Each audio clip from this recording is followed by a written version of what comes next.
তোমরা কেমন আছো? আমি আমার মায়ের জন্য মিষ্টি নিয়ে এসেছি আর রুটি। তা মাকে মিষ্টিটা দেবো। দাঁড়াও তোমরা 1 মিনিট, আমার মা খাবে, দেখো বসে আছে। এরকম ধরো, এই মিষ্টিটার দাম কত দাম? এই ওপরে মিষ্টির দিকে তাকাও, মিষ্টির দিকে নাও, এই যে মিষ্টি, ক্যামেরা ক্যামেরা, মিষ্টির দিকে নাও, ক্যামেরার দিকে, হ্যাঁ মিষ্টির দিকে। আমার মাকে ধরতে দিয়েছি ক্যামেরা। এই মিষ্টিটা নিয়ে এসেছি, ভালোটা 35 টাকা। আমি বলছি আমার মাই খাবে, মিষ্টিটা খুব সুন্দর। থাক। আর তুমি খাও। কেন তোমার জন্য নিয়েছি, আবার আমি খাবো কেন? তুমি মা একটু আমার, খাও, না তুমি খাবো, আমার একটা মাত্র মা। এইদিকে দাও, ক্যামেরা দাও, আমার দিকে তাকাও। আমার ক্যামেরা ধরতে দিয়েছি।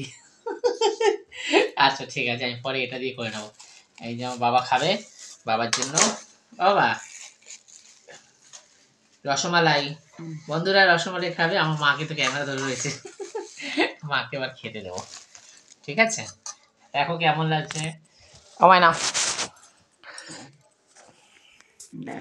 রুটি সবসময় না মা, রুটি ঝেড়ে নিবা। হ্যাঁ, রুটি না ঝাড়লে না, ওই গুঁড়াগুলো থাকলে না, পেট খারাপ হয়ে যায়। দাঁড়াও 1 মিনিট। দেখো বন্ধুরা, আমার মা খাচ্ছে, তবু আমাকে খাইয়ে দেবে। অল্প দাও, তুমি খাও না? ব্যাস তুমি খাও, দেখো ওইটুকু তুমি খাও, আমি আবার তো তরকারি খাবো না। ব্যাস তুমি খাও, ওইটা হাফ দাও মা, হাফ না খাও, তুমি খাও। কেমন লাগলো আমার ভিডিওটা অবশ্যই কমেন্টে জানাবে। আজকে রাতের খাবার আমার মাকে দিলাম, রুটি আর মিষ্টি। টাটা।